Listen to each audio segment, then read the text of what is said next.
Waalaikumsalam warahmatullahi wabarakatuh.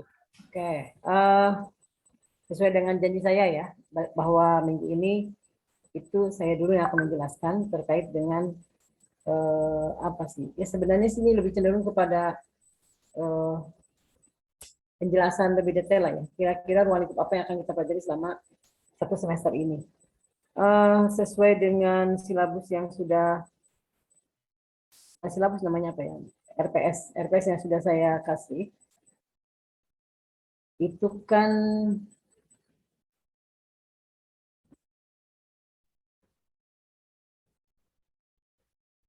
ya. Ini kan jelas di sini ya, ada beberapa materi pelajaran, ada beberapa pokok materi gitu ya. Sesuai dengan yang ada dalam RPS, pertemuan kedua ini kita akan membahas tentang silabus. Pengertian nggak penting, tapi yang penting adalah bagaimana Anda melihat contoh silabus itu sendiri. Apa yang ada di dalamnya gitu kan. Komponen-komponen silabus itu apa aja gitu. Nanti paling tidak, walaupun Anda sudah mungkin mempelajari pada mata kuliah lain, tapi mungkin di sini akan lebih diperjelas lagi ya. Kemudian yang kedua, konsep setelah kurikulum itu maksudnya apa sih gitu. Itu nanti akan kita bahas juga. Terakhir adalah baru tentang perencanaan pembelajaran. Nah, ini sorry belum dimunculin sorry. Belum di saya pikir sudah muncul. Nah ini ya, jadi sesuai dengan silabus, hari ini kita akan membahas tentang sesuai dengan RPS maksud saya. Kita akan membahas tentang konsep telah kurikulum, kemudian juga tentang pengertian silabus dan segala komponennya. Yang ketiga, menjelaskan tentang perencanaan pembelajaran dan segala komponennya. Jadi ini nanti kita akan bahas selama berarti berapa tadi ya? Sekarang ini kan dari jam 7 sampai jam 8.25 ya? 8.20? Pada 8.15? Jam berapa? Jam 20? Hah? 8.25 Bu. 8.25 ya? Oke, 8.25. Oke, itu yang akan kita bahas sekarang ini. Oleh karena itu maka mungkin saya akan coba munculkan ini.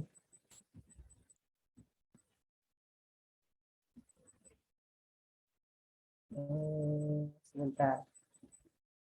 Ini udah muncul ya? Setelah kurikulum udah muncul? Yang munculnya Anda materi apa sekarang? Enggak Bu, masih RPS. 8.15 kayaknya Bu.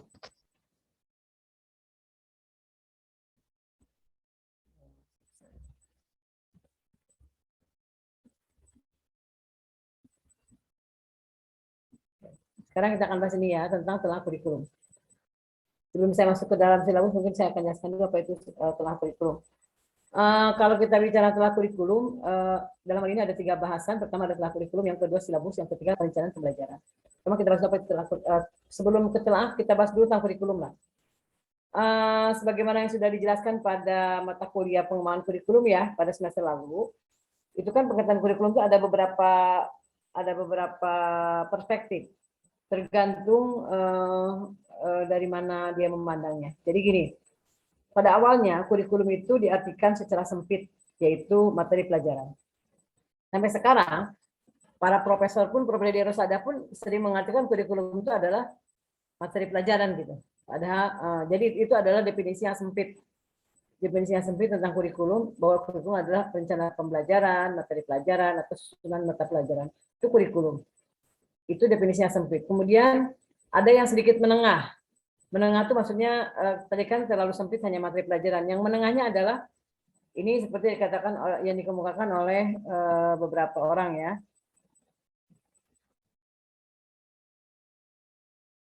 Bentar. Ini seperti yang dikatakan oleh beberapa orang. Itu diantaranya dari menurut Asep Saifuddin bahwa kurikulum merupakan seperangkat rencana dan pengaturan pendidikan atau pembelajaran dan hasil pendidikan yang harus dicapai oleh siswa. Kegiatan belajar mengajar dan pemberdayaan sumber daya pendidikan dalam pengembangan kurikulum itu sendiri. Dan lagi ada dari El Mulyasa itu dijelaskan bahwa kurikulum adalah seperangkat rencana dan pengaturan mengenai tujuan, kompetensi dasar, materi standar, dan hasil belajar serta cara yang digunakan sebagai pedoman penyelenggaraan kegiatan pembelajaran untuk mencapai hasil kompetensi dasar dan tujuan pendidikan. Nah, Oh, dari dua definisi ini, dari definisi di atas itu, jelas di situ kurikulum sudah lebih luas daripada hanya sekedar materi pelajaran. Di mana di dalam kurikulum, di definisi di pengertiannya itu sudah lebih luas, di mana isinya bukan hanya sekedar materi pelajaran, tapi di situ seperangkat rencana dan pengaturan pendidikan, dari mulai materi pelajaran, proses belajar mengajarnya, kemudian di situ pemberdayaan sumber daya pendidikan ya, dan pengembangan kurikulum. Malah menurut Emilia tambah lagi misalnya tentang tujuan, kompetensi dasar, materi, standar, dan hasil belajar, serta cara yang digunakan sebagai pedoman penyelenggaraan kegiatan pembelajaran untuk mencapai hasil kompetensi dan tujuan pendidikan. Jadi kalau dalam definisi dua orang di atas itu kurikulum sudah lebih luas dari hanya sekedar susunan materi pelajaran atau ya serangkaian daripada materi pelajaran yang mesti dikuasai oleh siswa. Atau sekumpulan kurikulum adalah materi-materi pelajaran yang mesti diterima oleh siswa. Itu dulu definisi yang sempit. Yang menengahnya adalah seperti ini. Nah, ada lagi yang lebih luas. Yang lebih luas ini yang ketiga ya, bahwa kurikulum merupakan perangkat kegiatan pembelajaran yang mempunyai peranan penting dalam dunia pendidikan sebagai landasan tercapainya sebuah tujuan pendidikan yang diinginkan.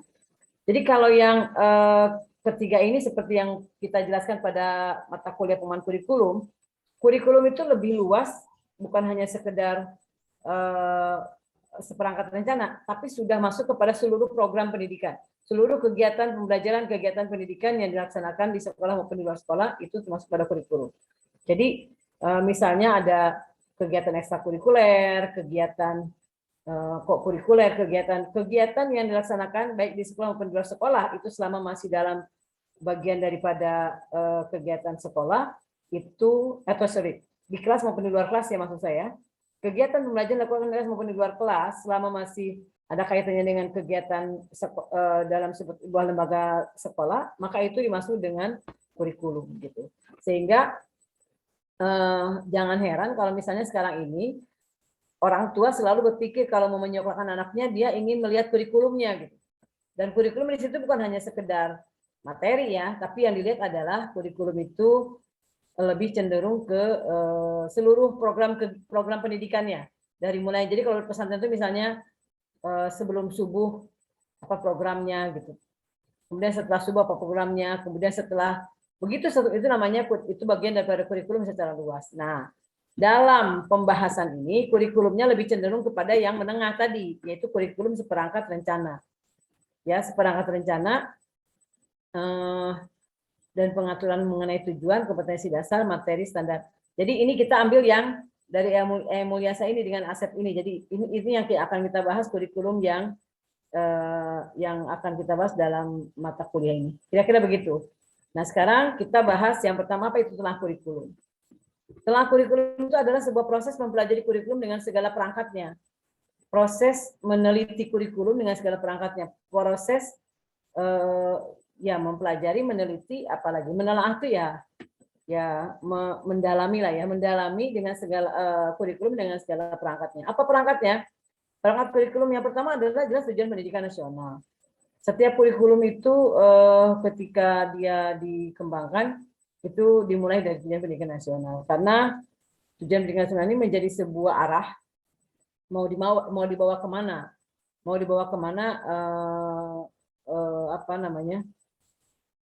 program pendidikan yang ada dilakukan di Indonesia dari mulai tingkat PAUD sampai tingkat perguruan tinggi. Itu selalu mengacu kepada tujuan pendidikan nasional.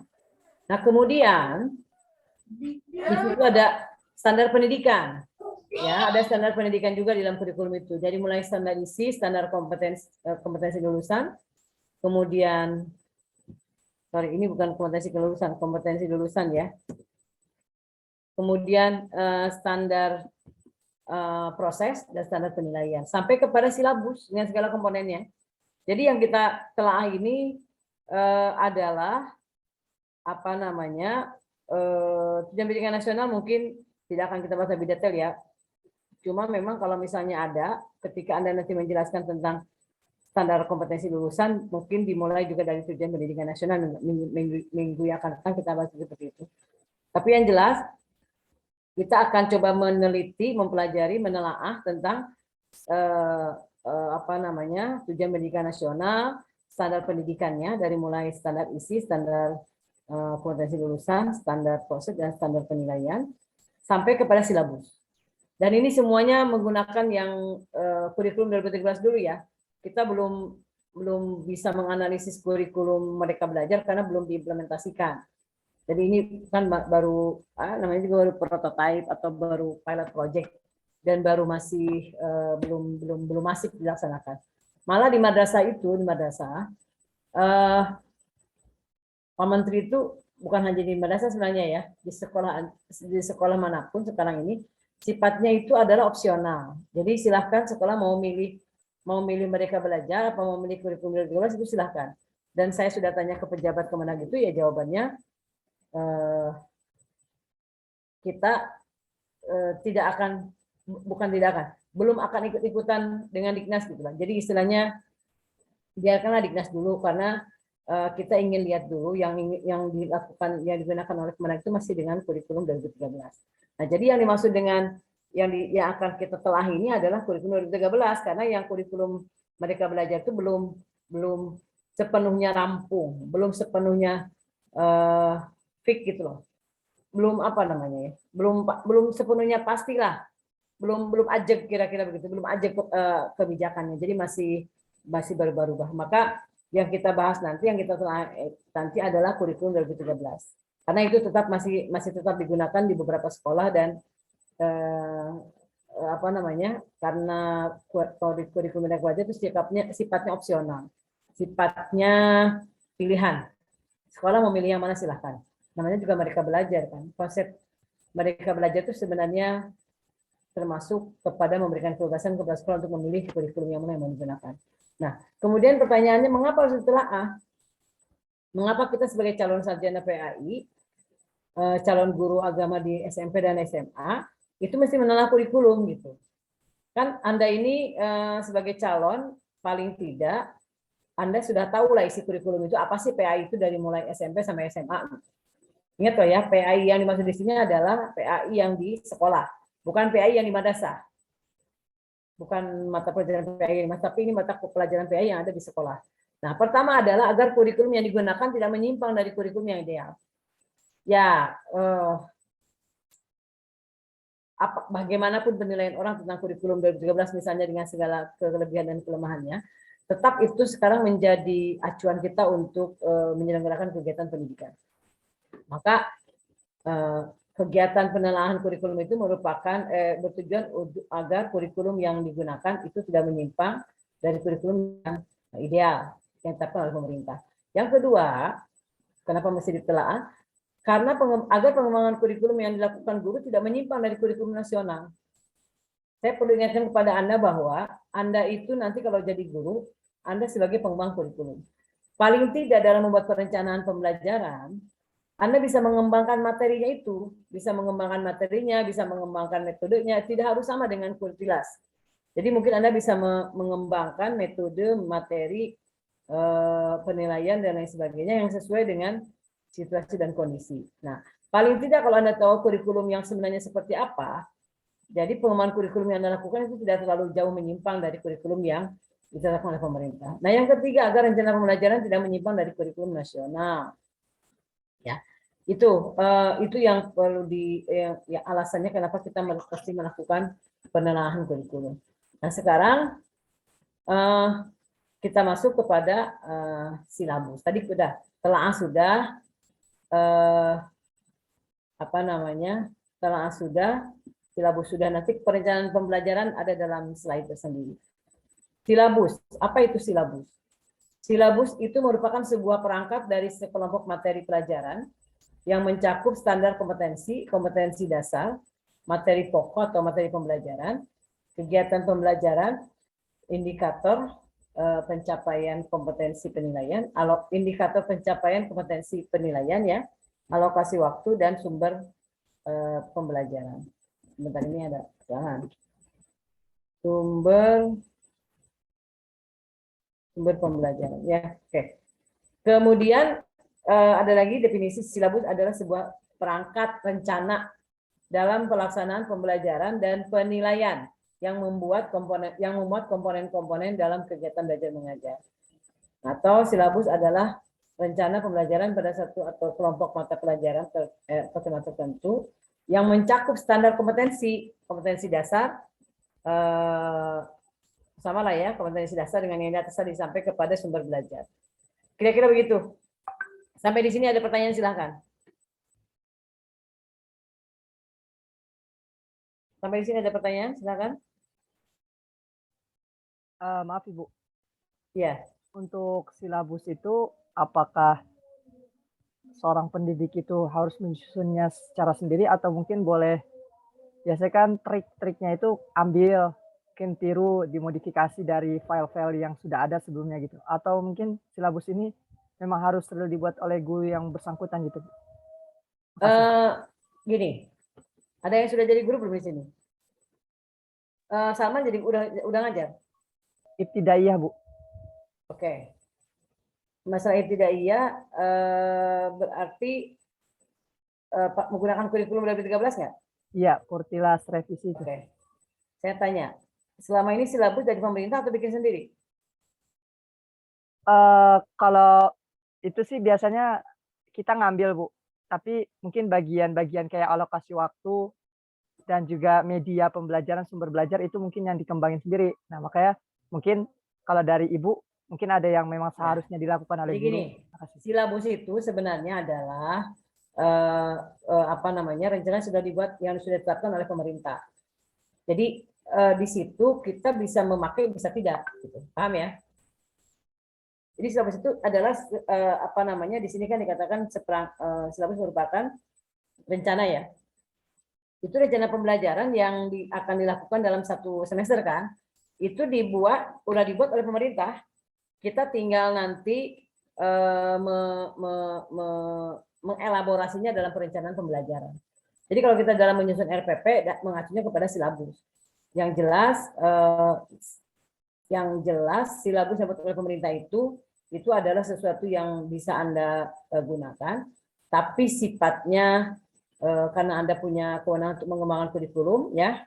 Jadi silabus itu sebagai sebuah acuan. Anda mau gunakan persis silakan, Anda mau gunakan hanya sebagai inisiasi silakan, Anda mau modifikasi silakan. Yang jelas itu adalah standar yang diberikan oleh pemerintah. Itu kira-kira, Salman. Maaf Ibu, berarti yang silabus itu masih boleh kita bebas untuk otak-atik Bu ya? Atau ngotak-atiknya di perencanaannya? Maaf. Otak-atiknya di perencanaan. Oh iya, baik-baik. Ya. Otak-atiknya di perencanaan. Kalau silabus itu kan dari pemerintah. Ya. Otak-atiknya di perencanaan. Siap, Bu. Oke, ada lagi? Makasih. Cukup. Saya mau bertanya, Bu. Ya, silakan. Boleh gak Bu dalam penetapan kurikulum itu dalam hal penilaian dan penyampaian materi itu kita memakai standar K13, tapi kalau dalam hal sehari-hari atau gitu kita memakai standar kurikulum berbeda gitu, boleh gak Bu? Misalnya kita dalam hal penyampaian cara belajar itu kita memakai kurikulum Merdeka Belajar, tapi dalam hal penilaiannya atau penyampaian materi itunya itu kita pakai standar K13 gitu. Beda kurikulum, beda gitu. Boleh gak Bu? Oke. Jadi saya nggak tahu juga pertimbangan Anda boleh atau tidak itu karena pertimbangannya yang mana yang mudah atau yang mana yang apa, pertimbangannya apa? Karena cari yang mudah atau bagaimana? Karena dinilai misalnya dalam penetapan penilaiannya itu K13 lebih bagus lah gitu bisa dibilang Bu. Cuma kalau dalam hal penyampaian pembelajarannya tuh kurikulum Merdeka mungkin sekarang saya mau tanya. Kan salah satu prinsip dalam perencanaan pendidikan itu adalah kan harus ada koherensi ya. Harus ada kesesuaian antara satu komponen dengan komponen yang lainnya. Oke. Jadi kalau misalnya Anda sekarang ngajar pakai kurikulum yang lain sementara ini, saya tanya, kira-kira bisa tercapai tidak evaluasinya? Evaluasinya bisa bagus nggak? Enggak. Saya tanya dulu, masa Anda ngajar pakai ini, pakai apa ya? Kalau dianalogikan apa ya? Misalnya gini, Saya nggak tahu sih, karena mereka belajar kan. Anda sudah tahu belum kurikulum mereka belajar itu seperti apa?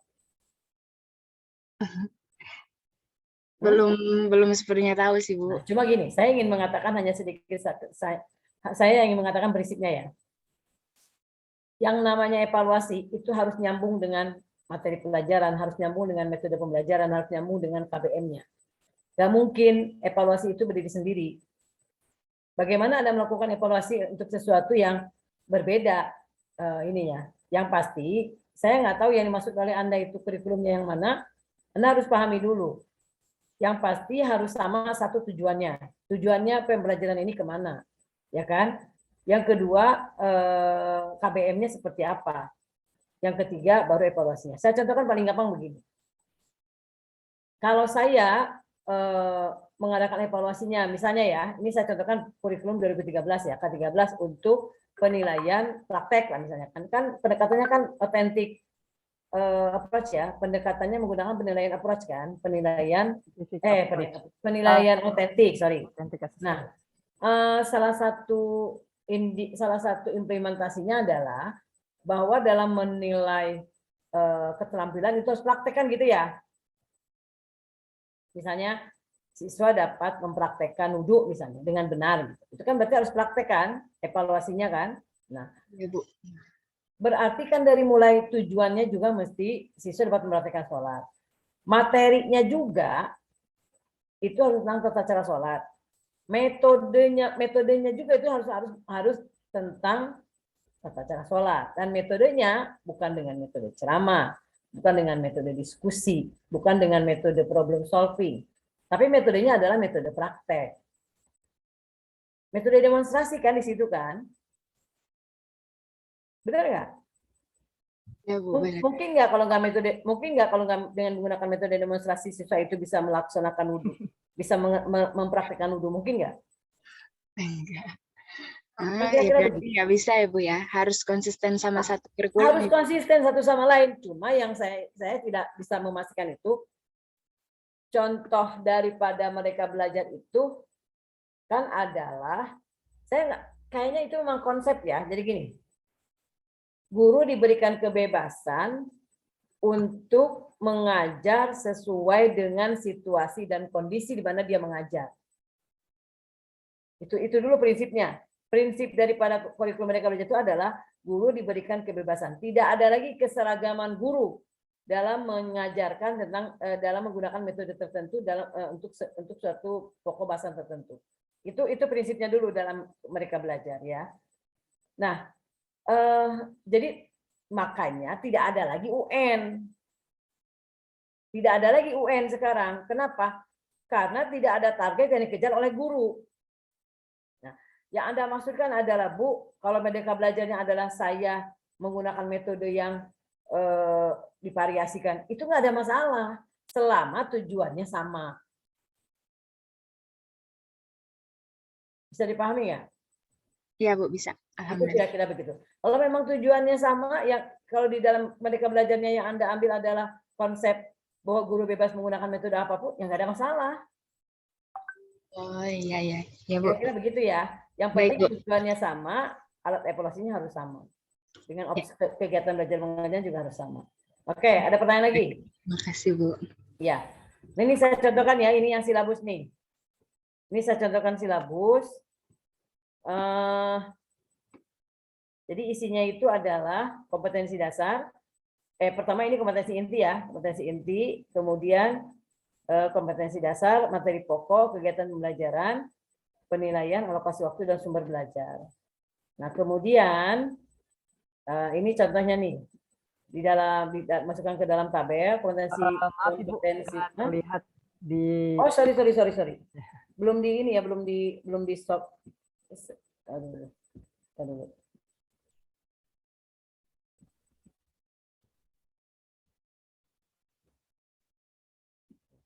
Oke. Nih lihat ya. Udah kelihatan ya? Ya, tampak. Bu, Jadi gini, saya contohkan ini contoh nih silabus ya. Ini sekolah menengah atas kelas 10. Kelas 1 berarti kelas SMA ya. Nah, KI-nya ada, kemudian KI2-nya ada, KI1-nya ada, KI2-nya ada. Kemudian KI3-nya juga ada, KI4-nya juga ada. Oke, di sini jelas ya. Ini menyangkut masalah sikap spiritualitas, yang kedua sikap sosial. Contohnya, saya contohkan misalnya gini. Ini sama semua nih, menghayati dan mengamalkan ajaran agama yang dianutnya. Kemudian mengembangkan perilaku jujur, disiplin, tanggung jawab, peduli, bla bla bla, dan menunjukkan sikap sebagai bagian dari solusi atas berbagai permasalahan bangsa dalam berinteraksi secara efektif dengan lingkungan sosial dan alam, serta dalam menempatkan diri sebagai cerminan bangsa dalam pergaulan dunia. Pokoknya mah ideal banget lah, kira-kira begitu ya.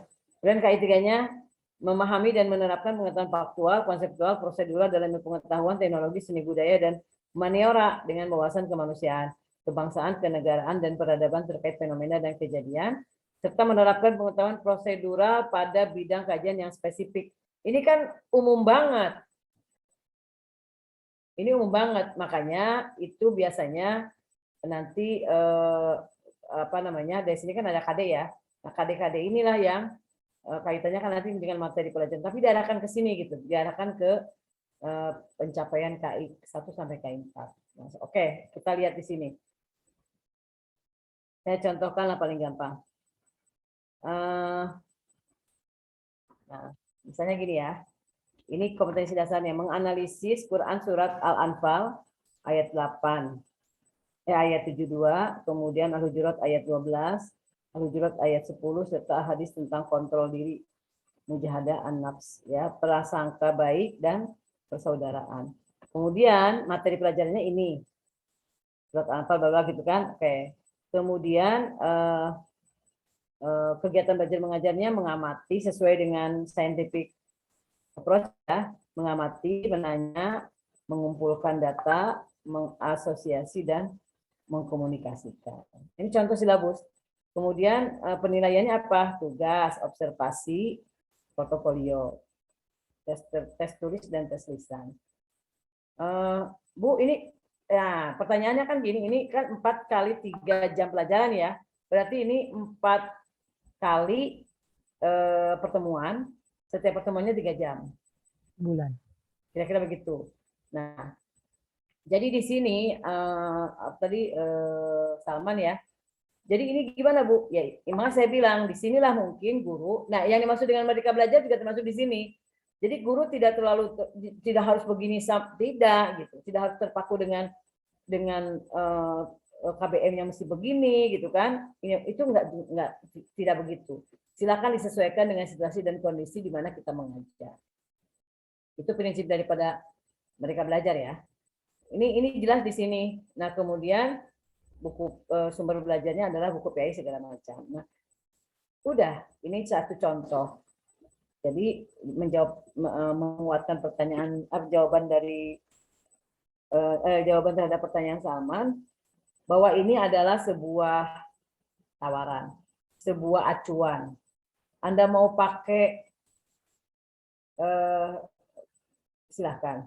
Anda nggak mau pakai, kalau dulu kan bahasanya ada UN ya, ada UN itu susah gitu. Cuma memang saat ini memang diarahkannya ke hot itu yang harus Anda pahami. Diarahkan ke hotnya itu yang kalau pembelajarannya tidak melalui proses di sini mengamati, menanyakan, kemudian mengumpulkan data, mengasosiasi, mengkomunikasikan, maka kemampuan anak berpikir higher order thinking-nya enggak kecapai gitu. Kalau guru hanya ngajar materinya materi ceramah biasa gitu kan, sesuai, kan saya khawatir begini nih. Saya khawatir karena memang mereka belajar, saya khawatir nanti guru ngajar suka-suka dia gitu. Benar nggak sih? Kemungkinan akan terjadi seperti itu nggak menurut Anda? Kemungkinan besar, Bu. Iya, kemungkinan besar, orang nggak ada kontrol kan gitu. Itu yang jadi masalah. Kalau misalnya kalau sekarang tidak ada kontrol, guru bebas mengajar sesuai dengan kemampuannya, ya guru kan paling tahu. Saya ngajar di kampung. Kemarin saya baru ngobrol kemarin dengan teman saya yang orang Lampung ya. sorry orang Bengkulu, dia bilang gini, Pak Menteri itu enak banget ngomongnya ini mesti begini, mesti begini. Di sana itu cari internet itu susah gitu. Kalau Anda mau menggunakan multimedia interaktif dan internet itu di kampung itu kita tidak usah bicara dulu kuota ya. Kita bicara dulu internet gitu. Internetnya itu susah, sinyalnya nggak dapat. Belum lagi kita bicara masalah kuota. Kuota itu kan kaitannya dengan uang. Kalau mau paketan dari kementerian itu muter terus, nggak akan jalan-jalan itu karena diserbu banyak orang kan. Jadi kadang-kadang bayangannya itu makanya saya bilang Indonesia ini negara yang sangat besar, tersebar di beberapa pulau dari Sabang sampai Merauke ya kan. Saya nggak tahu ya apakah yang membuat kebijakan ini sudah pernah ke Papua atau tidak, sudah pernah ke Maluku sampai ke pulau-pulau itu udah pernah apa belum gitu kan. Nggak usah ke sana lah. Di Makassar itu kan ada Pulau Selayar, ada pulau-pulau yang di tengah-tengah laut itu sudah didatangi apa belum gitu. Nah, kita aja yang di Jakarta ya, saya terus terang saja saya harus katakan nih. Ya kan sekarang terima WA segala macam itu nggak susah karena saya pakai WiFi ya kan, pakai IndiHome. Ketika saya rapat pakai Zoom itu nggak ada masalah, semuanya gampang. Tapi ketika saya di luar, saya merasakan betul nih, saya di luar. Paket saya misalnya saya pakai yang 75 satu bulan. Itu cepat habis. Cepat habis kuotanya kalau pakai Zoom itu. Nah, sekarang mereka itu saya rapat itu sebulan itu bukan sebulan sekali, jarang banget kan gitu kan. Sementara mereka harus sekolah tiap hari. Kalau harus pakai Zoom, berapa kuota yang mesti habis? Makanya jangan salahkan kalau mereka akhirnya pakai WA. Karena WA itu murah gitu. Jadi itu yang apa ya? Bayangannya itu ingin seperti apa tapi tidak melihat kenyataannya itu seperti apa. Kenyataan di masyarakat itu seperti apa, kemampuan ekonominya untuk beli kuota seperti apa, kekuatan sinyalnya seperti apa, kan gitu kira-kira. Nah, itu yang kemarin dari. Tapi kalaupun Anda mau pakai nanti, oke, sekarang yang mau misalnya mau pakai hybrid atau offline misalnya, tapi tetap menggunakan internet sebagai sumber belajar, mesti dipikirkan juga masyarakat kurang mampu itu bisa nggak menjadikan internet sebagai sumber belajar. Nah, itu yang harus dipikirkan. Nah, jadi jangan sampai program yang diterapkan di sebuah sekolah mewah diterapkan ke Indonesia, ke sekolah yang ada di seluruh Indonesia dengan segala disparitasnya, dengan segala perbedaannya. Kira-kira begitu. Ya, itu sedikit mungkin mengkritisi lah kira-kira kebijakan-kebijakan yang kadang-kadang tidak berbasis data, tidak berbasis fakta di lapangan, kira-kira begitu. Oke, silakan ada yang mau bertanya lagi. Mungkin berkaitan dengan tadi kan Ibu sempat menyampaikan tentang high order thinking gitu ya Bu ya, Higher order thinking. Ya. Kemudian juga soal-soal juga semakin mengarah ke situ gitu. Sedangkan mungkin pengajaran-pengajaran masih di standar, belum terlibat dengan baik cara dari scientific approach itu sendiri gitu. Mungkin kalau cara menanggulangi gitu atau mungkin cara memulai agar peserta didik tentunya bisa memiliki kemampuan hot itu, kemudian pendidiknya juga baik dalam melakukan proses pengajaran yang berkaitan scientific approach, itu mungkin dari titik mulainya gimana tuh Bu? Maksudnya biar literasinya juga baik. Gini. Sebenarnya ada beberapa pendekatan pembelajaran yang berbasis kurikulum 2013 ya. Ada yang disebut dengan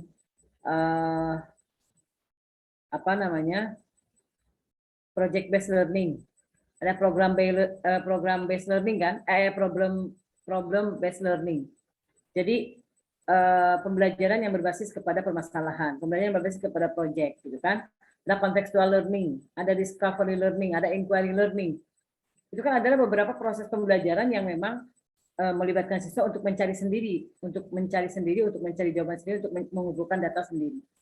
Saya contohkan yang paling gampang problem based learning ya. Jadi kita itu datang ke kelas dengan membawa permasalahan-permasalahan. Jadi mungkin misalnya kita bagi kelas itu ke dalam beberapa kelompok ya, misalnya ya, ada 5 atau 6 kelompok gitu, atau ya terserah, tergantung banyak sedikitnya siswa. Kita bagi kepada, makanya kan kenapa yang paling ideal itu paling banyak misalnya 20 orang gitu. Karena kita mudah nanti ininya. Tapi kan sekolah kalau 20 orang nanti katanya nggak kekejar income-nya. Terutama Nggak nutup, Bu, nggak nutup. Nggak nutup gitu kan. Nah, karena ini ceritanya lah. Oke, misalnya dibagi 6 kelompok, setiap kelompok 5 orang. Nah, Anda tuh di rumah tuh sudah menyiapkan problem-problemnya. Kalau bisa jadi problem itu Anda siapkan, bisa jadi juga Anda tawarkan kepada siswa, anak-anak, hari ini kita coba mau belajar memecahkan masalah. Coba, Ibu punya masalah, tapi coba Ibu tahu dulu. Dari kalian ada nggak masalah apa yang ingin kita cari jawaban, kita ingin pecahkan? Itu kan itu cara berpikir mereka itu harus mulai dari situ. Ada? Coba di lingkungan kalian ada nggak permasalahan yang bisa diangkat sebagai sebuah materi pelajaran, tapi berkaitan dengan ini misalnya. Anda harus sesuaikan dengan pokok bahasan Anda ya misalnya ya, terkait dengan surat ya kalau di sini kan banyak ya, terkait dengan surat Al-Hujurat saja kan misalnya ayat 10 innamal mu'minuna ikhwatun faslihuu baina akhawaykum itu. Kemudian ada lagi surat Al-Hujurat ayat 12 itu kalau tidak salah, ya ayyuhalladzina amanu istanibu katsiran minadh-dhonni inna ba'dadh-dhonni itsmun la tajassasu gitu. Tanggung oleh kamu adalah prasangka karena sebenarnya itu adalah dosa kan gitu ya. Itu kan Anda bisa juga mengangkat ini sebagai sebuah problem. Nah, tapi Anda sebagai guru mempersiapkan dulu, jangan sampai Anda mengandalkan siswanya tidak siap gitu. Jadi harus selalu dibuat beberapa skenario. Skenario pertama saya siapkan dulu materi. Mungkin itu skenario kedua ya. Skenario pertama mungkin kita tanya kepada siswa kira-kira masalah apa yang mau didiskusikan. Skenario kedua Anda sudah siapkan materi itu. Nah, kadang-kadang guru tuh suka tidak siap dengan problem-problem. Jadi dengan problem-problem yang mau diangkat itu yang mau dibicarakan. Tetap kita siapkan, tapi sebagai proses agar mereka mau berpikir, coba kita kasih mereka. Kan gini, akan lebih bagus kalau siswa itu disuruh memecahkan persoalan sesuai dengan lingkungannya kan, sesuai dengan apa yang dihadapi sehari-hari gitu kan. Nah itu kita bisa coba diskusikan. Nah kira-kira begitu. Nah kalau dari awal anak itu sudah diajak berpikir problem solving, memecahkan masalah, diajak berpikir tentang masalah, kan lama-lama kebiasaan dia itu berpikir tentang mencari solusi. Lama-lama disuruh berpikir mencari solusi. Saya udah bilang kan, ini saya paling gampang aja, saya yang paling gampang yang merasa apa ya, yang merasa hidup dengan sebanyak masalah gitu. Coba Anda bayangkan anak umur SMP pulang ke rumah tidak ada ikan, disuruh berpikir gimana cara cari ikan gitu, gimana cara mendapatkan makan dengan lauk pauk gitu. Coba saya tanya sama Anda. Pernah nggak kepikiran saya langsung ambil pancing, saya mancing ikan gitu saya. Ikan udah banyak, saya pulang, saya olah, saya goreng, saya simpan di meja. Saya tanya sama Anda, ada nggak orang umur segitu udah berpikir ke situ? Mungkin nggak banyak gitu. Tapi karena lama-kelamaan saya sudah terbiasa itu, setiap hari saya menghadapi problem, masalah, dan saya cari solusi. Saya menjadi tidak pernah kesusahan ketika menghadapi masalah. Itu kan latihan, Salman ya. Itu latihan banget itu. Dilatih oleh kehidupan, oleh pengalaman, akhirnya menjadi betul-betul menjadi apa namanya? Kalau bahasa itu tuh tangguh mungkin ya. Nggak ada istilahnya nggak ada rotan akar pun jadi gitu. Itu yang saya pakai sekarang ini. Kira-kira begitulah. Itu saya ingin sedikit menggambarkan kepada Anda bahwa anak-anak kalau dilatih dengan sesuatu yang sifatnya problem solving, itu akan terbiasa mereka berpikir tuh ini masalah, ini solusinya, ini solusi, ini masalah, ini beberapa alternatif solusi. Karena kan dilatih berpikir beberapa alternatif solusi kan. Ada beberapa cari solusinya nih, ini bisa, ini bisa, ini bisa, ini bisa. Sekarang mana solusi yang paling sedikit madorotnya? Oke, kita pilih. Anak kalau bisa dilatih begitu, pasti cerdas. Nah, itu yang harus ditanamkan oleh guru-guru sekarang ini di zaman sekarang. Kenapa? Saya katakan kenapa? Di abad 21 ini salah satu implikasi daripada perkembangan zaman revolusi industri 4.0 ya, atau society 5.0 misalnya, kita ini akan kebanjiran tenaga kerja asing. Tenaga kerja asing dengan segala kapabilitasnya, dengan segala kualitasnya. Gitu. Kalau kita tidak bisa bersaing, kalau kita tidak punya kreativitas, kita tidak punya inovasi, gitu kan? Kita tidak punya kemampuan kompetisi, gitu. Susah kita bertahan. Akhirnya selalu menyalahkan, oh habis gini-gini, enggak juga begitu. Itu yang saya ingin, jadi disitulah yang pentingnya kenapa kita sebagai guru mesti menanamkan kepada anak untuk bisa survive di tengah-tengah kesulitan. Nah, kira-kira begitu. Itu sedikit gambaran bahwa memulainya dari mana. Jadi mulai dari metode pembelajarannya. Jangan membiasakan mengajar dengan menyiapkan materi secara lengkap, siswa tinggal menerima jadi. Itu tidak mendidik anak untuk berpikir kreatif. Itu mulainya begitu. Mulainya kalau ingin mendidik anak yang bisa berpikir itu. Oke, sampai di sini gimana Salman? Iya Bu, berarti titik terangnya kan juga dari pendidik itu sendiri Bu ya, yang mulai gitu lang. Nah, iya. Mungkin dari segi konsentrasi yang dilakukan pemerintah gitu kepada pendidiknya untuk bisa menerapkan atau mungkin monitoring dari pimpinan sekolah gitu agar pendidiknya juga bisa menerapkan konsep yang kayak gitu Bu. Mungkin Iya. gimana solusinya?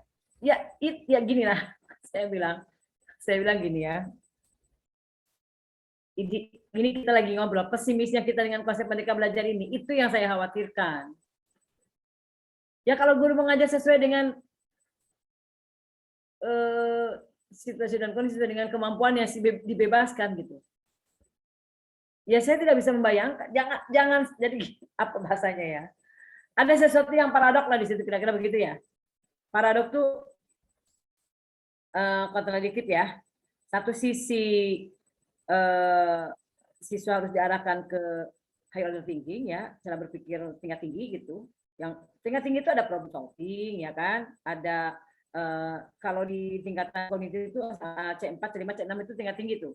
C4, C5, C6 itu tingkat tinggi. Nah, sementara ngajarnya diserahkan kepada guru masing-masing, silahkan gitu. Kan ini sesuatu yang paradoks gitu ya. Kemudian ya saya tanya, kontrolnya juga susah kalau tidak ada standar. Benar nggak? Kalau tidak ada standar, kontrolnya susah nggak?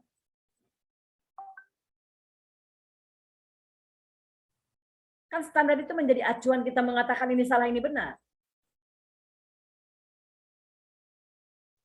Tolong Anda pahami ya. Standar itu menjadi acuan Anda untuk mengatakan ini salah, ini benar, ini kurang, ini lebih, ini kan begitu, ini tinggi, ini rendah. Tapi kalau standarnya nggak ada, di mana guru diberikan kebebasan, Anda mau mengatakan ini salah atau tidak, gimana kesimpulannya? Nggak bisa. Itu sebenarnya yang kemarin itu diresahkan oleh orang-orang Kemendikbud sendiri. Dia merasa-rasa, gimana ya kalau nggak ada standar ya? Ada standar aja susahnya minta ampun gitu. Tapi kalau nggak ada standar, bahasanya gitu. Ada standar, tapi karena standar ini dengan kalimat guru mengajar happy gitu kan, silakan mengajar sesuai dengan kemampuannya, kan berarti ini sesuatu yang gimana sih, saya bingung ya. Ada standar, tapi guru diberikan kebebasan gitu. Gimana coba? Menurut Anda itu dua hal yang paradoks nggak? Kalau menurut saya paradoks, kontradiksi gitu. Dan itu akan menimbulkan kebingungan pada siapa coba? Kebingungan pada pengawas terutama. Para pengawas kepada pada pejabat-pejabat juga susah nanti menentukannya. Tapi herannya soal yang dibuat oleh guru itu wajib hot. Wajib hot. Wajib hot itu soalnya panjang ceritanya. Prolog soal itu bisa 3 alinea itu. Baru ada pertanyaannya di ujung. Dan Anda harus tahu, jangankan guru-guru ya membuat soal itu, dosen aja sebenarnya minta ampun membuat soal yang begitu. Pelatihnya itu, instruktur itu susah membuat soal yang berbasis berorientasi hot itu. Jadi itu sama ya tergantung ya, kita kalau bisa kerja jangan karena diawasi deh. Kita aja punya visi misi sendiri gitu. Dimulai dari visi misi kita sendiri bahwa kita ingin anak kita begini gitu. Ya nggak apa-apa lah saya asal ngomong begini ya, karena dalam kenyataannya ya ibu sih ngomong enak Bu, ya, karena ibu nggak ngajar gitu. Karena ibu jadi guru, ngelihat anak-anak seperti apa, pasti pikirannya, nah itu saya pahami. Tapi saya harus mengatakan aturannya ya seperti itu. Kira-kira begitu ya. Oke. Ada pertanyaan lagi? Cukup? Cukup ya. Nah, sekarang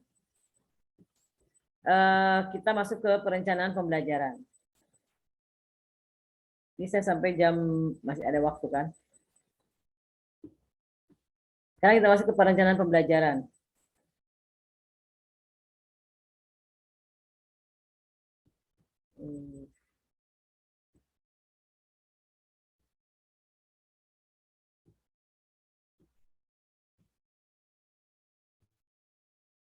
Abdul Muiz ini baru ya, mahasiswa baru ya? Pindahan?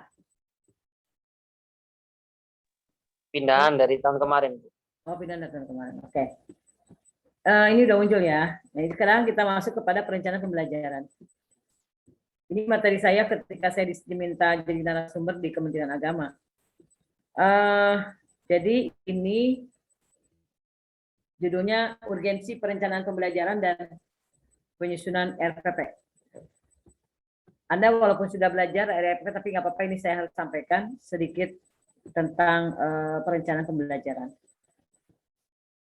Apa itu perencanaan? Oke, kita sudah paham ya. Perencanaan itu adalah ini definisi, tapi aja saya simpulkan aja. Kesimpulannya begini.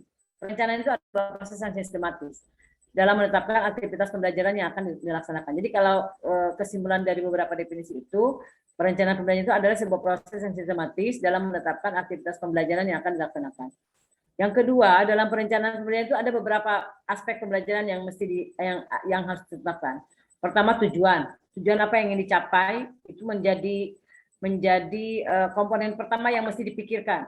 Dalam setiap perencanaan, komponen pertama yang dipikirkan adalah menyerumuskan tujuan, gitu ya. Yang kedua, setelah menentukan tujuan, kita menetapkan materi apa yang mau disampaikan. Yang ketiga, kita menetapkan metode apa yang mau digunakan untuk mencapai tujuan tersebut. Nah, yang keempat, media apa yang mau digunakan sebagai alat untuk memudahkan guru dalam menyampaikan atau dalam mencapai tujuan. Dan yang kelima adalah evaluasi apa yang akan digunakan. Nah, itu paling tidak beberapa poin yang penting dalam perencanaan pembelajaran. Yang terakhir adalah perencanaan pembelajaran itu kenapa mesti direncanakan? Karena kita ingin mencapai tujuannya tidak hanya sekedar tercapai, tapi ingin tercapai secara efektif dan efisien. Selalu itu menjadi acuan kita, bagaimana kita mencapai tujuan secara efektif dan efisien. Efektif artinya adalah tujuan itu sesuai dengan apa yang kita inginkan, tercapainya sesuai apa yang kita inginkan. Kalau efisien itu berarti dalam mencapainya kita tidak mengeluarkan biaya yang banyak, tidak mengeluarkan tenaga yang banyak, tidak mengeluarkan membuang-buang waktu yang banyak, tapi betul-betul seefisien mungkin itu artinya bisa dicapai dalam waktu yang singkat dengan biaya yang sedikit dan dengan tenaga yang juga tidak banyak. Kira-kira begitu. Nah, kemudian mengapa perlu perencanaan pembelajaran? Mengapa perlu direncanakan pembelajaran itu? Pertama adalah pembelajaran adalah sebuah proses yang bertujuan. Paling tidak ada 3 tujuan yang ingin dicapai. Ada 3 tujuan yang harus dirubah yang harus dicapai oleh siswa dan harus dirubah oleh guru. Pertama adalah kognitif, afektif, dan psikomotorik. Kalau dalam K13 kurikulum itu adalah ada KI1 sampai KI4 ya. Kognitif KI3, afektif itu KI1, KI2, psikomotorik KI4.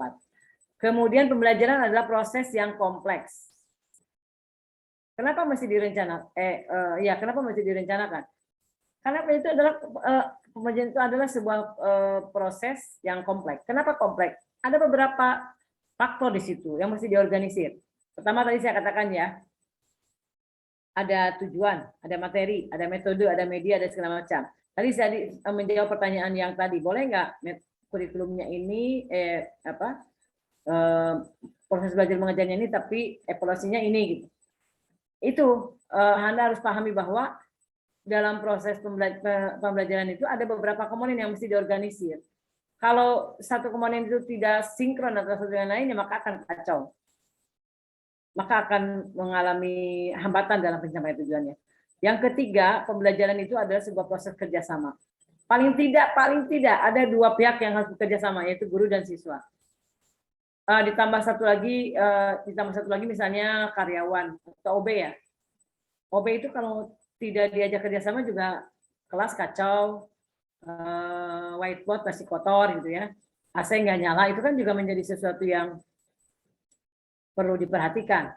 Nah, paling tidak dalam proses belajar itu ada 2 hal, ada 2 orang yang bekerja sama, itu guru dan siswa. Kalau Anda lagi ngajar kalau Anda lagi ngajar siswa ngobrol, itu kan berpengaruh. Anda lagi ngajar siswa keluar masuk kelas, itu juga akan berpengaruh. Makanya disitulah diperlukan namanya manajemen kelas. Seorang guru tidak hanya dituntut kemampuan memanajerial pembelajaran, tapi juga dituntut untuk memiliki kemampuan manajerial di bidang kelas. Jadi diantaranya adalah mengatur siswa agar tidak melanggar disiplin kelas, mengatur siswa agar siswa itu tidak membuat keributan, kira-kira begitulah. Dan itu kan mesti dipikirkan dalam menyusun perencanaan pembelajaran. Nah, itu yang kira-kira alasannya kenapa memerlukan ini. Kemudian saya masuk aja langsung ke bentuk-bentuk perencanaan pembelajaran. Paling tidak ya, silabus ini walaupun sudah dikasih oleh pemerintah, ini juga termasuk rencana. Kemudian ada program tahunan, yang dibuat oleh guru cuma ini nih, program tahunan, program semester, sama rencana pelaksanaan pembelajaran. Nah, oke. Nah, sekarang kita lihat ya. Sekarang ini sesuai dengan surat edaran Mendikbud nomor 14 tahun 2019, itu ada penyederhanaan RPP. RPP itu biasanya dulu sampai 13 komponen ya. 13 komponen dulu. Sekarang itu cuma 3 komponen. 3 komponen itu apa landasannya, apa pertimbangannya kenapa mesti 3 komponen? Pertama adalah guru diarahkan untuk mengikuti format RPP yang secara kaku. Selama ini guru itu disuruh mengikuti format RPP yang kaku gitu, nggak boleh tidak. Sebenarnya ini kan judulnya surat edaran ini tidak harus loh.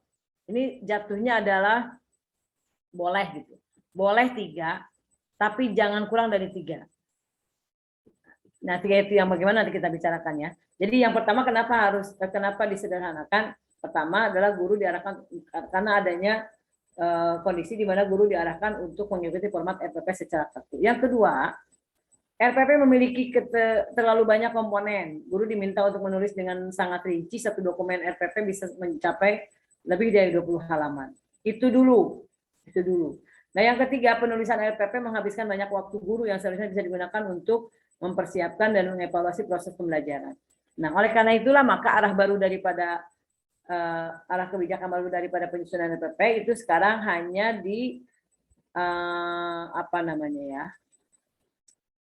ada syarat wajib lah paling tidak. Jadi paling tidak minimal itu 3 komponen. Pertama tujuan pembelajaran, yang kedua kegiatan pembelajaran, yang ketiga adalah asesmen. Jadi 1 halaman cukup, tapi ini adalah sebuah opsional ya, sebuah pilihan. Oke. Nah, kira-kira begitu. Jadi pertama adalah tujuan, yang kedua adalah kegiatan pembelajaran ya. Yang ketiga adalah penilaian. Penilaiannya ada sikap, ada pengetahuan, ada yang keterampilan. Nah, kemudian contoh RPP yang tiga komponen itu adalah ini. Jadi rencana pelaksanaan pembelajaran, sekolah, kelas 1 semester, tema subtema atau materi pokok, alokasi waktu, A tujuan pembelajaran, B kegiatan belajar mengajar, C penilaian. Ya sebenarnya sih bisa juga tidak 1 lembar ya. Ini kan hanya sebuah pilihan. 1 lembar itu kan tergantung sedikit banyaknya ya, tapi minimal 3 komponen itu tidak boleh kurang. Kira-kira begitu. Oke, sampai di sini ada pertanyaan, silahkan. Ibu, saya mau bertanya. Iya. Ini kembali lagi ke kurikulum ya Bu, mohon maaf. Iya. Menurut Ibu, apakah kebijakan Pak Nadiem Makarim ini sudah baik ketika mengubah kurikulum Kurtilas maupun Kurtilas revisi menjadi kurikulum merdeka? Apakah beliau sudah observasi sehingga beliau mudah sekali mengubah kurikulum tersebut? Sedangkan beliau bukan dari background bidang pendidikan sebelumnya. Bagaimana jika kurikulum ini tidak berhasil menjadi kurikulum yang ideal, akan menambah anggaran dana pemerintah di kemudian hari untuk perubahan kurikulum berikutnya? Oke. Ada yang mau jawab? Coba ada yang mau kasih pendapat? Sebenarnya lah ya sebelum Ibu jawab ya, Ibu. Ini contoh memberikan guru bersikap demokrasi itu begitu ya, demokratis itu begitu. Oke, ada yang mau kasih pendapat? Silakan Salman. Boleh sharing Bu ya? Iya. Tentu pertama yang kita pahami adanya kebijakan pasti tentunya ada sebab gitu. Yang salah satunya beliau bisa mengadopsi dari pembelajaran di negara-negara tetangga gitu ya. Yang terlihat sukses, maksudnya berhasil dalam pengajarannya sehingga mau dicoba pelaksananya di Indonesia gitu. Namun tentu ketentuan kayak wilayah ya kan dan apapun itu tentunya kan perlu adanya pertimbangan. Mungkin gitu kali Siti Rahayu. Jadi di antaranya mengadopsi dari negara tetangga yang memang sudah menerapkan, pastikan ketika beliau mengambil kebijakan itu udah ada konsekuensinya atau contoh yang baiknya gitu dari negara tetangga yang sehingga dicoba diimplementasikan di Indonesia. Namun tetap pertimbangan itu kan di Indonesia itu layak atau enggak, cocok atau enggak itu juga harus dikedepankan. Ya. Ada lagi? Saya tanya nih ya. Sebenarnya menurut Anda ukuran keberhasilan pendidikan itu apa sih?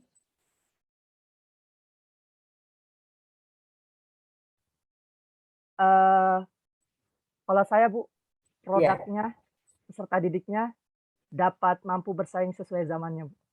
Oke. Itu ukurannya ya? Ya kalau saya gitu. Ya. Oke. Ada lagi? Menurut saya ada perubahan yang ke arah yang lebih baik, Bu. Ya, perubahan apa? Kelihatan gitu. Baik dari mungkin dari sisi akhlaknya maupun dari pengetahuan ya, Bu. Oke, ada lagi? Oke, cukup ya. Gini. Saya termasuk orang yang sering bertanya-tanya. Kenapa kita selalu menjadikan Finlandia sebagai sebuah role model gitu? Ya kan? Anda seringnya kan Finlandia terus selalu itu yang dikatakan oleh dosen-dosen oleh siapapun gitu. Finlandia itu negara segede apa? Negara kecil. Mungkin se-DKI Jakarta, se-Jawa Barat juga nggak nyampe kali. Kalau kebijakan di sebuah negara kecil digunakan di sebuah negara besar, kira-kira cocok? Ya, Bu. No apple to apple. Nggak bisa. Saya kadang-kadang suka ketawa gitu. Apa sih ukuran kegagalan kita, pendidikan kita tuh apa gitu? Kan kita selalu membanggakan negara lain ya.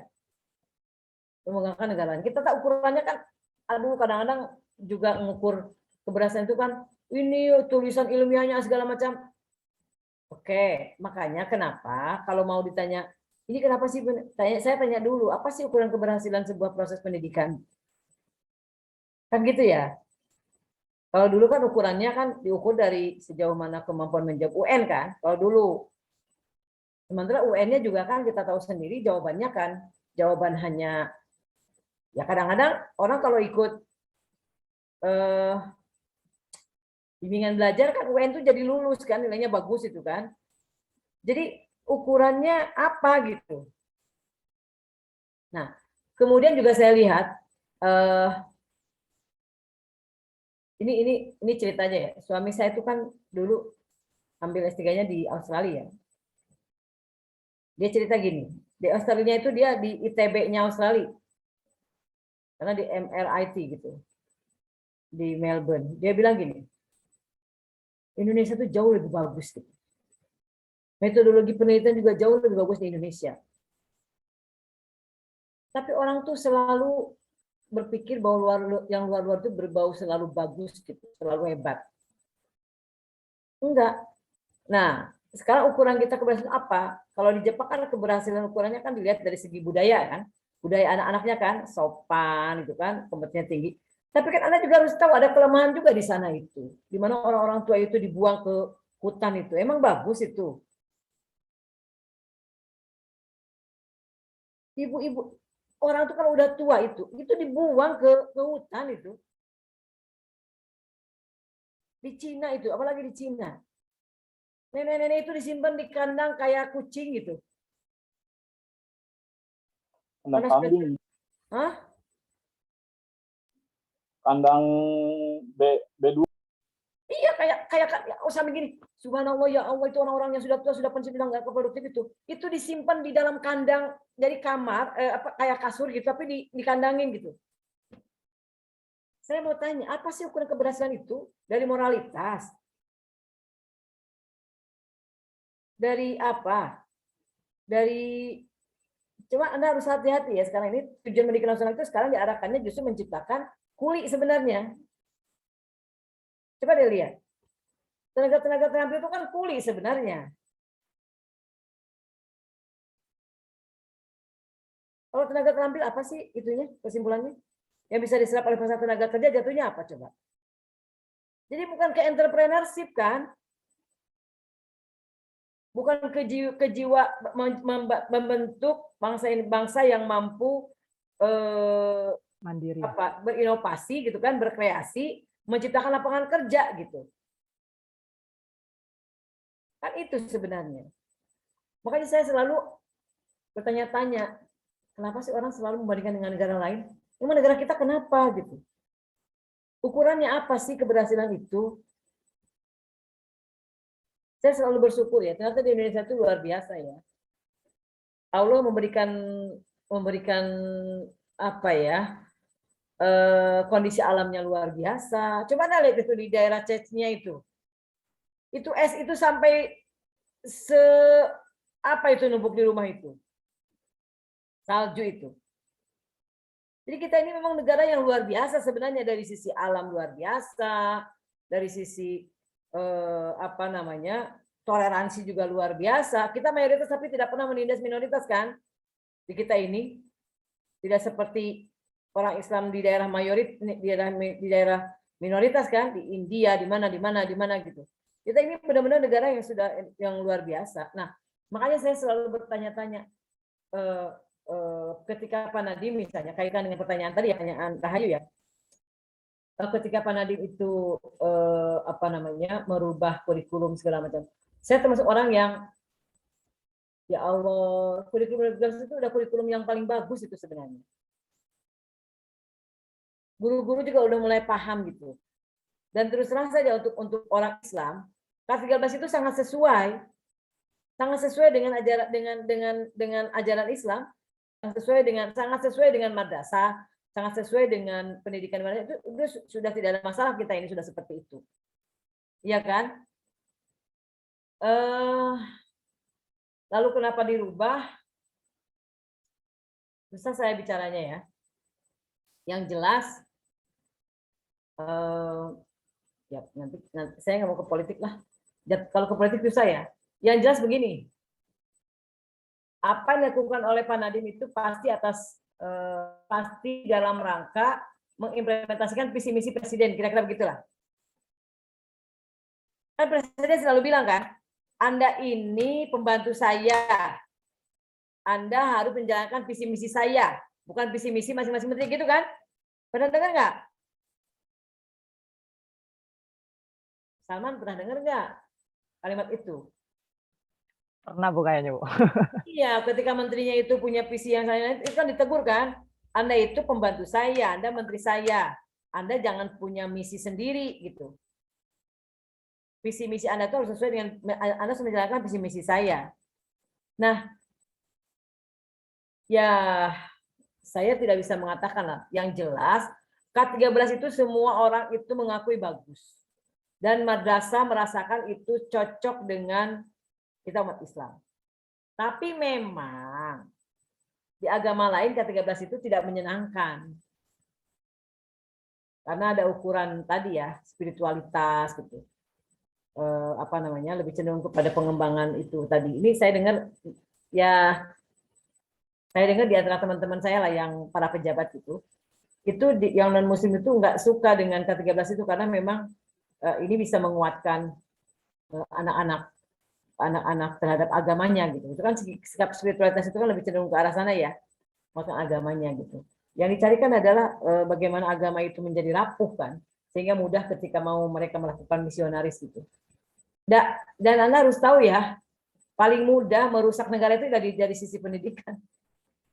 Kalau mau merusak negara itu paling mudah emang dari sisi pendidikan ya. Dari kurikulumnya aja yang ini dirubah itu akan membentuk anak seperti apa itu akan tergambar dari situ. Jadi lagi saya ingin mengatakan bahwa kok semudah itu gitu. Mungkin kalau saya katakan banyak para profesor itu mengatakan ini sebenarnya dia mau bawa kemana sih Indonesia ini gitu. Itu pertanyaan jawaban yang dikemukakan oleh profesor. Mau dibawa kemana sih sebenarnya oleh Pak Nadiem itu pendidikan kita itu. Seperti itu memang pertanyaannya. Jadi jawaban saya ya sebenarnya pertanyaan Anda itu sama dengan keresahan kami ya yang di para dosen gitu di atas. Saya kalau di Pasca itu kan saya ketemu para profesor ya, ada Prof. Dede, ada Prof. Jainun, dulu ada Prof. Almarhum Prof. Ajis itu. Itu kalau ngobrol tuh luar biasa, itu ramai gitu kita bicara masalah, dan itu tidak akan lepas dari politik pasti. Tidak akan lepas dari politik. Apalagi sekarang kan S1 itu kan makanya ke kurikulum mereka kan cuma 5 semester kan di kampus, 3 semesternya kan di luar. Kan Anda calon guru, tapi Anda bisa magang di tempat yang bukan tidak kaitannya dengan guru. Bisa ngambil lintas jurusan Bu. Iya. Mata kuliah. Bisa ngambil lintas jurusan. Ya kalau orang yang ngerti di itu bilang ini akan jadi apa gitu.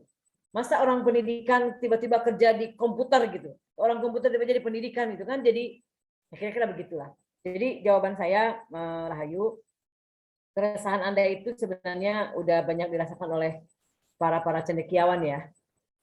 Para guru-guru juga sama Pak. Kalau saya ngobrol dengan guru-guru itu sama begitu. Ini guru-guru yang senior yang saya ajak ngobrol kemarin itu, aduh Pop katanya, ini gimana ini begitulah kira-kira keresahan mereka ya. Tapi yang jelas ya untuk sementara kita ikuti aja lah. Makanya Kemenang itu kenapa tidak mau ngikutin? Jawabannya apa coba dia bilang? Jawabannya apa? Alah paling nanti ganti lagi gitu kalimatnya yang dia keluarkan Kemenang itu. Jadi ini daripada pusing katanya membuat kurikulum baru kemudian memberikan pelatihan lagi. Pelatihan semuanya triliunan. Triliunan itu belum tentu ngerti lagi gurunya. Kalau gurunya udah gurunya nggak ngerti macam. Nah itu kira-kira begitu. Jadi itu aja lah. Anda simpulkan aja jawaban saya seperti apa. Yang jelas Itu keresahan yang dirasakan oleh kita semua. Ternyata bukan hanya oleh Kemenak, orang Dikbud sendiri juga meragukan itu. Dan Anda tahu nih sekarang, ini saya kasih tahu ya, skala penggerak ya. Mana dengan skala penggerak ya? Pernah Bu, Ya. pernah. Saya kemarin hampir masuk saya. Saya daftar, sampai ditelepon Bu Upit, cepet ini. Tahu nggak kenapa saya nggak jadi? Kata teman, capeknya luar biasa. Jadi saya kalau saya kan nanti misalnya membimbing, melatih 5 sekolah gitu kan, 5 sekolah saya latih. Itu saya mesti ngasih laporannya itu esai lagi. Dan kalau sudah masuk katanya nggak bisa keluar, lucu ya. Masa kalau nggak bisa masuk udah nggak bisa keluar kata kalau udah masuk. Nah akhirnya banyak itu para tenaga ahli di sekolah itu pada mundur semua. Dia bilang capeknya luar biasa gitu. Nah jadi itu yang yang akan terjadi. Saya nggak tahu lah akan seperti apa. Cuma yang jelas perubahannya terlalu ekstrim. Kalau dulu kan dari Pak Anies ke Pak Muhajir kan soft ya. Kurikulum 2013 kan ada edisi revisi kan. Ini kelemahannya ada di revisi jadi bagus itu. Itu kan harusnya sudah tidak usah dirubah lagi, ini dirubah. Jadi kurikulum yang belajar itu jauh banget dengan kurikulum 2013. Itu beda gitu, kira-kira begitu. Nah jadi ya udah, saya susah mengatakan yang lebih dari itulah. Pokoknya kesimpulannya begitulah, kira-kira begitu ya. Jadi Rahayu sebenarnya kita juga sudah agak resah dengan kebijakan pendidikan saat ini. Tapi yang jelas di Kemendikbud itu sekarang udah terlalu banyak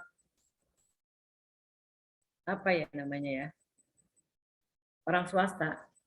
Jadi staf ahlinya Pak Menteri itu adalah orang-orang yang kayak konsultan pendidikan gitu loh. Dari Tanoto Foundation gitu kan. Jadi dari Surya Tanoto itu loh, Surya Tanoto Foundation itu. Ini kata orang Kemendikbud ya. Kebijakan Pak Menteri itu dipengaruhi oleh kebijakan para anak-anak muda yang jabatannya selama ini sebagai konsultan, kira-kira begitulah. Jadi bukan dari birokrat, bukan kebijakan dari para dosen, bukan kebijakan dari para ini, tapi dari orang-orang yang kayak tadi pendiri sekolah Cikal itu, Nazla Shihab ya. Nah, iya Bu, Nazla Shihab. Nazla Shihab. Kakak. Ya, itu di daerah Cikunir kayaknya ya, di daerah Jati Bening, Cikunir kayaknya dekat rumah saya kayaknya. Berarti kalau kayak gitu grassroots-nya dari pemetaan khusus dong. Ya maksudnya ini benar-benar kalau kita kayak bicara Kemenkumham itu jatuhnya ini administratif. Dari top down. Oh iya. Bukan bottom up. Bottom up. Ya. Saya enggaknya dari grassroots bottom up. Enggak, bukan dari grassroots ini, tapi dari pusat top down ini. Karena kan dari Cikal dikasih ke pemerintah oke kan? Ya, saya tidak menganggap Cikal itu dari grassroots, tidak. Saya tidak menganggap grassroots kalau Cikal itu. Karena itu kan orang-orang kaya ya. Orang-orang kaya. Kalau grassroots itu kan, ya kalau di kita grassroots orang-orang kaya bukan. Belum terpenuhi Bu semuanya. Belum lah. Belum terpenuhi. Kira-kira begitu ya. Oke, ada lagi pertanyaan? Itu materi sudah saya upload. Bu nanya Bu. Siapa mau nanya? Ilyas. Oh iya, gimana Pak Ilyas? Ya. Ini Bu. Yang saya udah pernah ngikuti workshop ya Bu ya, tentang perubahan ini. Itu. Ya, yang saya lihat sih kurikulum ini nanti gimana ya Bu ya? Saya juga pas pada saat lihat formatnya itu format untuk RPP dan RPP kan dihapus.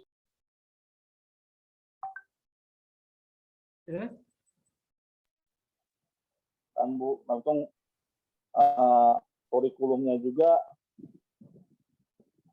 nggak tertata lah Bu. Maksudnya ini benar gitu maksudnya. Halo Bu. Ya, iya. Saya Ya. dengar. Sehingga kata saya ini benar gitu maksudnya membuat suatu aturan seperti kayak domino gitu Bu. Gitu Bu. Kayak domino ini kayak acak-acakan katanya. Ini kesini gitu. Ngatur negara ya. Iya Bu. Saya juga bingung ini mau dipakai gitu sistem kayak gini gitu. Kalau 2013 kan tersusun gitu Bu ya. Iya. Iya kakak adik ini tiba-tiba kok ada keterampilan gitu. Langsung tuh materi keterampilan bawahnya pengembangan teknologi kata saya kok gini amat gitu. Heran Bu makanya. Iya. Ya, itulah gambarannya. Makanya ada satu statement lah. Ini jangan-jangan ini akan lost satu generasi rezim gitu loh. Sampai gitu kalimatnya. Bisa-bisa ini lost anak udah mah begitu kan dihadapi dengan Covid kan. Dihadapi dengan Covid kan udah lost learning kan, udah hilang itu. Proses belajar udah 2 tahun nih. Ditambah lagi dengan kurikulum yang harusnya kalaupun mau berubah itu jangan terlalu ekstrim gitu loh. Harusnya tuh saya juga nggak tahu ini kurikulum 2030 itu udah bagus fakultas itu kan. Kenapa mesti dirubah gitu loh. Udah bagus dan udah mulai establish, udah mulai paham gitu, udah mulai ajeg. Tapi dirubah. Tapi itulah yang makanya ada kecurigaan orang. Ini Nadiem ini ngerti nggak sih pendidikan gitu. Jangan-jangan dia memang punya hidden agenda sampai begitu kalimatnya yang keluar dari orang-orang penting ya. Jadi Anda sendiri bingung kan? Ya apalagi saya gitu. Kira-kira begitu. Ini waktu udah mau habis nih ya. Oke. Habis ini tempat ada siapa? Sudah Ibu. Sampai jam sudah tidak ada lagi. Oh, udah nggak ada lagi. Oke, gitu aja Pak Ilyas ya, Pak Rahayu ya. Ya, Ibu, Itu terima memang kasih, Bu. ya. Itu menjadi PR kita semua lah. Hah? Bukannya dulu Prof. Dede itu pernah ini Bu menjadi apa namanya? Direktur. Pejabat di Kemenag. Bu. Terus? Maksudnya ya kan dari pengalaman beliau berarti bisa memilih gitu maksudnya Bu. Kalau nggak salah kan punya suatu kebijakan ya Bu ya beliau ya. Tentang kurikulum madrasah gitu Bu yang pernah beliau bikin setahu saya baca bukunya yang buat Kemenag. Katanya kenapa nggak madrasah dibikin terpisah gitu Bu dari Kemendikbud ini gitu. Oke. Programnya itu Bu. Oke, ini ya. Saya jawab dulu. Pak Dede itu dulu Direktur Pendidikan Tinggi. Beliau dulu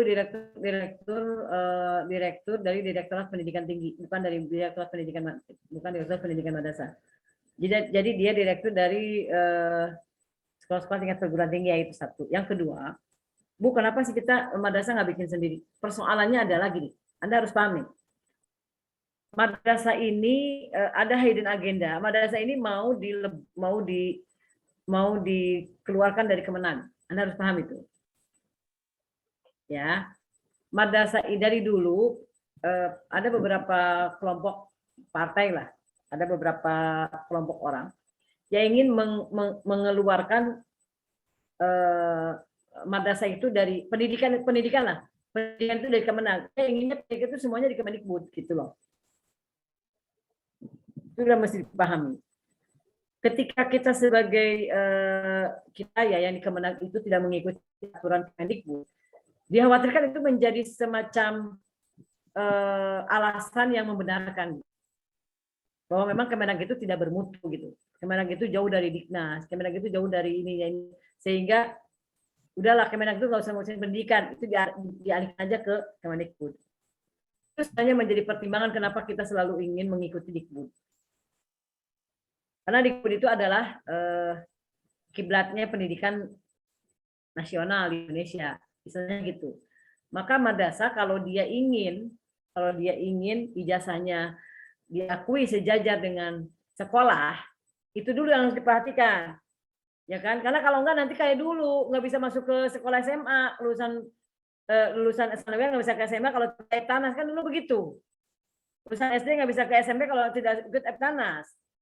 Nah, itu pertimbangannya kenapa kita itu sekarang mengikutinya, karena kita ingin lulusan kita itu tidak ada penyamaan gitu. Tidak ada lagi ujian kesamaan, tapi betul-betul jajar. Nah, kalau Anda bilang kenapa Kemendag tidak ini, kita tuh sedang disorot, Pak Ilyas. Kalau kita nanti dianggap sebagai ya berarti kamu nggak mau ngikuti standar ini, standar sekolah gitu. Dulu kan saya tidak bisa masuk ke IKIP karena memang saya dari PGA. Kalau saya mau ikut IKIP, saya harus ikut Eptanas gitu.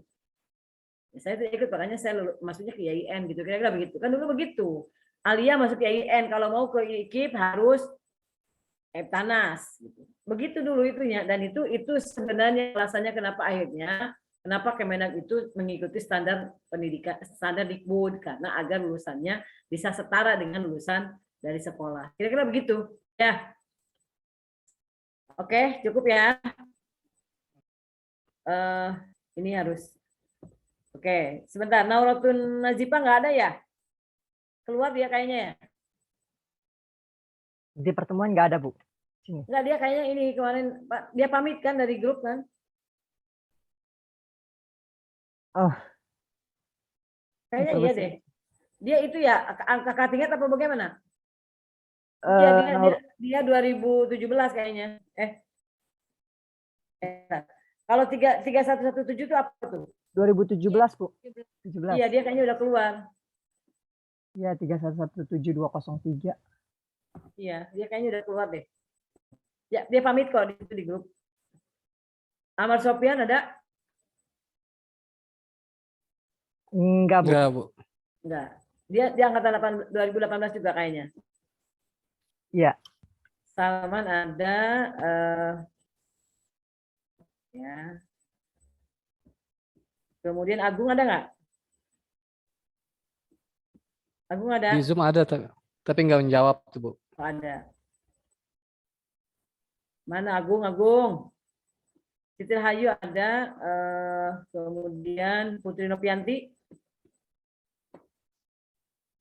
Ada Putri Nopianti? Hadir, Bu. Hadir. Salsabila. Hadir, Bu. Ya, Salsabila. Hadir, Bu. Hadir. Kemudian Siti Fatimah. Hadir, Bu. Oke, Nur Aini.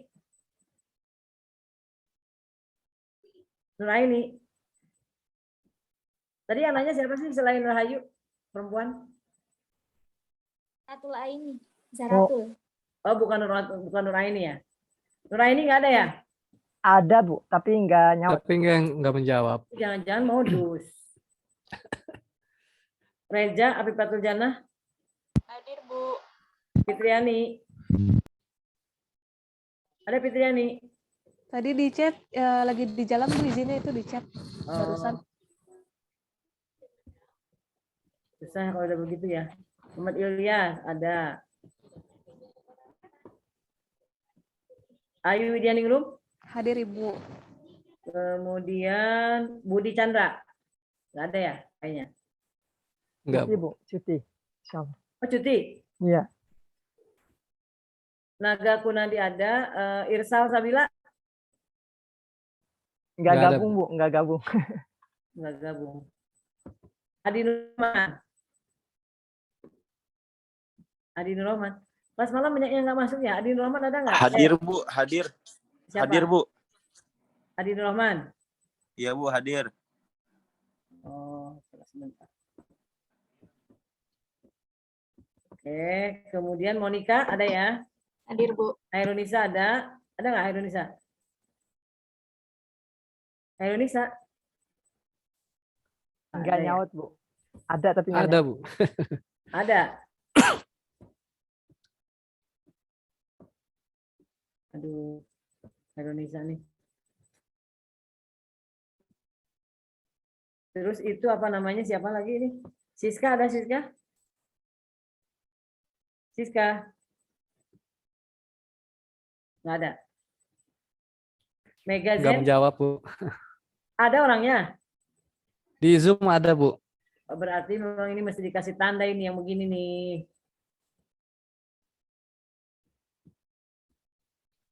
Megazen hadir, Bu. Mega Zen hadir. Ibu Nuraini hadir. Yeah. Nida Ul Hasanah. Hadir, Ibu. Oke, Siti Dahria. Siti Dahria. Siti Daria nggak gabung, Bu. Belum ini. Gabung, oke. Jaratul Aini ya. Tadi yang nanya Jaratul Aini ya. Abdul Muiz ada. Oke. Ada yang belum disebut? Hairunisa, Bu. Hairunisa. Aduh, udah tadi. Tadi yang nggak nyaut, Bu. Baru nyaut Ya. nih. Udah, apa lagi? Siapa lagi? Udah, cukup ya. Yang pindahan dari kelas pagi siapa? Nisa Aulia Ada Rahmat. Dara ya. Belum ada Dara. orangnya. Dara angkatan tahun kemarin, Bu, sama Abdul Muiz. Saudara. Oh, siapa yang belum disebut namanya? Dara, Bu. Oh iya, Dara, ada Dara. Sebentar ya. Ada Bu. Dara ada. Kemarin kamu masuk nggak? Kemarin nggak masuk. Kamu Dara, namanya siapa? Dara Dara Nuratika.